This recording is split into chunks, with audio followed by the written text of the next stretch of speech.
Hello wears, welcome to my Hindi மொழி YouTube channel. நம்ம கடந்த நாட்கள்ல இருந்து காலங்கள், அதாவது டென்சஸ் குறித்து பார்த்துட்ருக்கோம். ஸோ இன்றைக்கி பார்க்குற டென்ஸ் என்னென்னா ஃப்யூச்சர் டென்ஸ். எதிர்காலத்தில் ஒரு விஷயத்தை எப்படி பேசுறது அப்படிங்கிறத நம்ம என்ன பண்ணுவோங்க பார்ப்போங்க. ஸோ இப்போ நம்ம இங்கே பாருங்கள், எழுதுறது இங்கே பார்த்தீங்கன்னா தெரியும். நான் போவேன், நான் போய் கொண்டிருப்பேன். இந்த ரெண்டு வாக்கியங்களை எப்படி இந்தியில் பேசுறது, அல்லது எப்படி எழுதுறது, அல்லது எப்படி படிக்கிறது, இந்த மூணையுமே நம்ம என்ன பண்ணலாம் இன்றைக்கி நம்ம பார்த்துடலாம். இப்போ பாருங்கள், முக்கியமாக வந்து பார்த்தீங்கன்னா நான் போவேன், நான் செய்வேன், நான் படிப்பேன், நான் சாப்பிடுவேன். ஸோ இதெல்லாம் எப்படி இந்தியில் பேசுறது, எழுதுறது, படிக்கிறதுங்கிறத நம்ம பார்ப்போம்.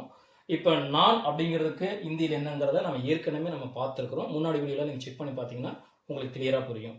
நான் அப்படின்னா என்னன்னா மே, புரியுங்களா? மே, அதாவது மே கிடையாதுங்க, மே. நான் இந்த இடத்துல தமிழ் எழுதி போடுறத சும்மா ஒரு ரெஃபரன்ஸ்க்காக தான். அந்த மாதிரி எக்ஸாக்டான உச்சரிப்பு வராதுங்க. நான் இந்தியில் எப்படி உச்சரிக்கிறனோ அந்த உச்சரிப்பு தான் நீங்கள் உச்சரிக்கணும், ஓகேங்களா? அது ஒரு ரெஃபரன்ஸ்க்காக மட்டும் தான் எழுதி போடுறேன். மே, ஓகேங்களா? மே. இந்த இடத்துல பாருங்க, நான் வந்துருச்சுங்களா? இந்த இடத்துல குறிப்பாக நம்ம பார்க்கும்பொழுது நான் அப்படிங்கிறது மாறவே மாறாது. மே. வேன் அப்படிங்கிறது மாறாது. அதாவது நான் போவேன், செய்வேன், படிப்பேன், இந்த பேன், வேன், இதெல்லாமே பார்த்தீங்கன்னா மாறாது. இந்த இடம் முழுசு ஒரே மாதிரியே வரும். அப்போ மாற வேண்டிய விஷயம் என்னன்னா செயல் மட்டும்தான் மாறிட்டே வரும். அப்போ வேன் அப்படிங்கிறதுக்கு என்ன இந்தியில்னு சொல்லி பார்த்தீங்க அப்படின்னா ஊ, ஊ. ரெண்டாவது கா, கால் வாங்கியா கா, கோடு விட்டுருங்க. இந்த இப்படி ஒரு நிலா மாதிரி, அதாவது ஒரு சின்ன அரை வட்டம் போட்டு ஒரு புள்ளி வச்சிங்கன்னா இங்குன்னு அர்த்தம். இங்கு இந்தியில் வந்து இங்குன்னு அர்த்தம். அதாவது ஊ இங்கா, ஊங்கா, மே ஊங்கா. இது மட்டும் நீங்க ஞாபகம் வச்சுக்கிங்கன்னா போதும், சரிங்களா? பாருங்க, ஊ இங் கா, கா கிடையாதுங்க, கான்னு படிக்கணும், ஓகேங்களா? மே ஊங்கா, சரிங்களா? இப்போ இந்த இடத்துல ஊங்கா அப்படிங்கிறத நம்ம என்ன பண்றோம், எழுதிட்டோம். இப்போ படிக்கிறோம், மே ஊங்கா, மே ஊங்கா. இந்த இடத்துல வெறுப்பு மட்டும் தூக்கி போட்டீங்கன்னா போதும், ஜா, அதாவது ஜாவுங்கா. இதை வந்து ஜாவுங்கா அப்படின்னு என்ன ஆயிடுதுன்னா இடையில இதை நீங்க எப்படி படிக்கணும் அப்படின்னா பாருங்க, மே ஊங்கா, மே ஊங்கா, மே ஊங்கா நம்ம படிக்கும் பொழுது இந்த இடத்துல ஜா போட்டீங்கன்னா போதும், மே ஜாவுங்கா, ஓகேங்களா? அதாவது நான் போவேன். ஒருவேளை இந்த இடத்துல நீங்க வருவேன் அப்படின்னா ஆ, ஆவுங்கா, ஓகேங்களா? அடுத்தது சாப்பிடுவேன் அப்படின்னா ரெண்டாவது கா, கா, கா போட்டு சேர்த்து தான் எழுதணும். இதெல்லாம் சேர்த்து தான் எழுதணும். காவுங்கா, நான் சாப்பிடுவேன். புரியுதுங்களா? அப்போ இந்த மாதிரி தான் என்ன ஆகுதுன்னா சென்டென்ஸ் ஃபார்ம் ஆகுது. இப்போ எல்லா இடத்துலையும் இந்த ஊ தான் வரணும் அப்படிங்கிற அவசியம் கிடையாது. பாருங்க, இந்த இடத்துல பாருங்க, அதாவது ஊ சவுண்டு வரும், ஓகேங்களா? ஊ சவுண்டு வரும். பாருங்க, இது ஒருவேளை நான் செய்வேன் அப்படின்னா கா, ரா, ரு, கா, கருங்கா. அதாவது ராவும் ஊவும் சேர்ந்த ரூ வருது இல்லைங்க, அதான் கருங்கா. ரா பிளஸ் ஊ, கரு, ஓகேங்களா? ரா பிளஸ் ஊ, கரு, கருங்கா, எப்படி வரும், ஓகேங்களா? மே கருங்கா, நான் என்ன பண்ணுவேங்க, செய்வேன் அப்படின்னு அர்த்தம். இப்போ இன்னொன்று பாருங்க, பா, இட்டு, டு, படுங்கா. புரியுதுங்களா? மே படுங்கா அப்படின்னா நான் படிப்பேன்.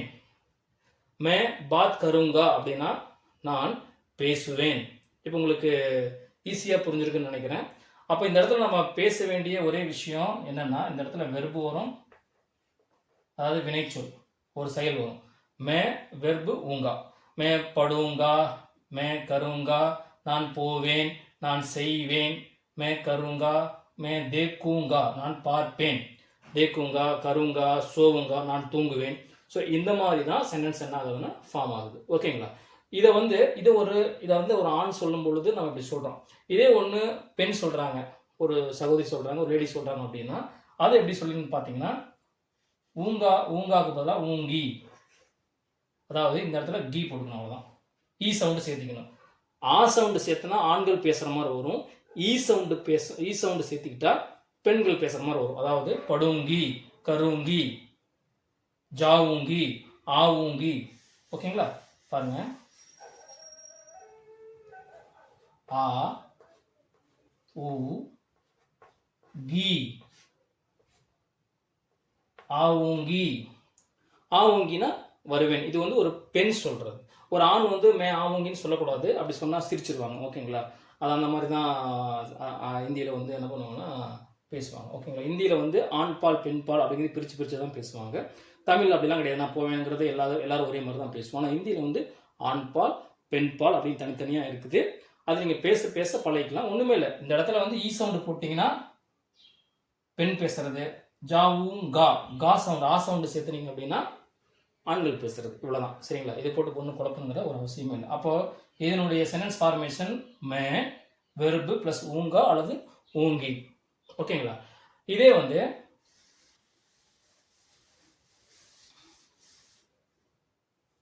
வந்து நான் போய்கொண்டிருப்பேன், நான் செய்து கொண்டிருப்பேன் அப்படிங்கிறத எப்படி சொல்லணும்னா, இது ரொம்ப சிம்பிள். இது மேக்ஸிமம் நம்ம வந்து என்ன பண்ண மாட்டோம்னா, இந்தியில இதை யூஸ் பண்ணி பேச மாட்டாங்க, அதிகமாக எழுத மாட்டாங்க. சரிங்களா? ஸோ இருந்தாலும் நம்ம என்ன பண்ண கற்றுக்கலாம். மே, ஜா, ரகா. இந்த ரகா நீங்க ஏற்கனவே பார்த்துருக்கீங்க, கொண்டுன்னு அர்த்தம். மே, ஜா வெர்பு, ரகா கொண்டு. சரிங்களா? போய், கொண்டு, இருப்பேன். இருப்பேனுக்கு என்ன? இந்த ஊங்கா நம்ம படிச்சோம்லங்க, அதுக்கு ஊங்கான்னு போடாம ஹூ, ஹா போட்டு ஹூங்கா இப்படி போடணும். அவ்வளவுதான். அல்லது ஹூங்கி. சரிங்களா? மே ஜா ரஹா ஹூங்கா அப்படின்னா நான் போய் கொண்டிருப்பேன். மே கர் ரஹா ஹூங்கா நான் செய்து கொண்டிருப்பேன். மே அந்த இடத்துல பாருங்க எழுதிடுறேன். ரஹா, ரஹா, ஊங்கா. அதான் ஊங்கா, ஊங்கா அல்லது ஊங்கி. ஓகேங்களா? மே ஜா ரஹா ஹூங்கா, மே ஜா ரஹா ஹூங்கா. அந்த ஊங்கான்னு சொல்றத விட ஹூங்கான்னு சொல்லிக்கலாம். அதான் ஈஸி, கரெக்டாக இருக்கும். ஹூ, हा, हो, हाँ, मैं जा रहा हूँगा, मैं जा रही हूँगी. பாருங்க, இந்த இடத்துல ரஹி வந்துடும் பெண்கள் பேசுகிற மாதிரி இருந்தால். ஓகேங்களா? இது நல்லா ஞாபகம் வச்சுங்க. ஓகேங்களா? मैं जा रहा हूँगा, मैं कर रहा हूँगा, मैं दौड़ रहा हूँगा, मैं पढ़ रहा हूँगा. நான் படித்து கொண்டிருப்பேன், நான் சாப்பிட்டு கொண்டிருப்பேன். मैं खा रहा हूँगा, நான் ஓடிக்கொண்டிருப்பேன். मैं दौड़ रहा हूँगा. ஓகேங்களா? இந்த மாதிரி நம்ம என்ன பண்ணணும்னா இந்தியில் சென்டென்ஸ் ஃபார்ம் ஆகுது. அப்போ இங்கே நம்ம தெரிஞ்சுக்க வேண்டிய ஒரே விஷயம் என்னன்னா, மே வருது, வெர்பு வருது, அடுத்தது ரஹா வருது, அடுத்தது ஊங்கா, அல்லது ஊங்கி. இவ்வளோதாங்க. ஊங்கா, மே வெர்பு ரஹா ஹூங்கா, மே ரஹா ஹூங்கா, மே ஜா ரஹா ஹூங்கா, மே ஜா ரஹா ஹூங்கா, மே கர் ரஹா ஹூங்கா. ஓகேங்களா? ஸோ இந்த மாதிரி தான் நான் போய் கொண்டு இருப்பேன், நான் செய்து கொண்டு இருப்பேன், நான் படித்து கொண்டு இருப்பேன் அப்படின்னு என்ன ஆகும்னா ஹிந்தியில் வரும். இப்போ உங்களுக்கு ஓவராலாக உங்களுக்கு இது எப்படி ஹிந்தியில் பேசணுங்கிறது உங்களுக்கு தெரிஞ்சிருக்கும். நீங்கள் 1க்கு 2 முறை இதை என்ன பண்ணுங்கள், எழுதி பாருங்கள், ப்ராக்டிஸ் பண்ணி பாருங்கள். உங்களுக்கு என்ன ஆயிடும், ஈஸியாக புரிஞ்சிடும். அப்போ யாராவது பேசும்பொழுது ஊங்கி சவுண்டில் பேசுகிறாங்க அப்படின்னா ஒரு விஷயத்தை ஞாபகம் வச்சுங்க, இவங்க எதிர்காலத்தை கொடுத்து பேசிகிட்டு இருக்காங்க அப்படின்னு அர்த்தம். அல்லது நீங்கள் பேசும்பொழுது கூட ஊங்கா சவுண்டு யூஸ் பண்ணி அல்லது ஊங்கி சவுண்டு யூஸ் பண்ணி என்ன பண்ணணும்னா நீங்கள் பேசணும். ஓகேங்களா? ஸோ இந்த இப்போ நான் அப்படிங்கிற ஒரு டாப்பிக்கில் நம்ம என்ன பண்ணிட்டோம்னா இப்போ பார்த்துட்டோம். இனிமேல் வரக்கூடிய வீடியோவில் வந்து பார்த்திங்கன்னா அவன், அவள், அது. ஓகேங்களா? அடுத்தது நீ, நீங்கள், அடுத்து அவர்கள். இதெல்லாம் என்ன பண்ணலாம் நம்ம பார்ப்போம். தொடர்ந்து நம்மளுடைய வீடியோவை கண்டினியூவாக பார்த்துட்டுருங்க. ஓகேங்களா? இந்த வீடியோ உங்களுக்கு பிடிச்சிருந்தா நம்மளுடைய சேனலை மறக்காமல் சப்ஸ்கிரைப் பண்ணிங்க, ஷேர் பண்ணுங்கள். யாராவது உங்களுக்கு ஹிந்தி படிக்கணும்னு நினைக்கிறாங்க உங்கள் ஃப்ரெண்ட்ஸ் சர்க்கிளில், அவங்களுக்கு கூட இந்த சேனலை நீங்கள் அறிமுகப்படுத்தி விடுங்க. சப்ஸ்கிரைப் பண்ணாமல் நீங்கள் பார்க்காத சப்ஸ்கிரைப் பண்ணிட்டு பாருங்கள். உங்களுக்கு ஏதாவது புரியல, டவுட் எதாவது இருந்தது அப்படின்னா, அதாவது உங்கள் கருத்துக்கள் எதுவாக இருந்தாலும் கமெண்ட்டில் என்ன பண்ணுங்கள், நீங்கள் கமெண்ட் இதில் வந்து நீங்கள் கமெண்ட் பண்ணுங்கள். எனக்கு ரொம்ப நன்றி.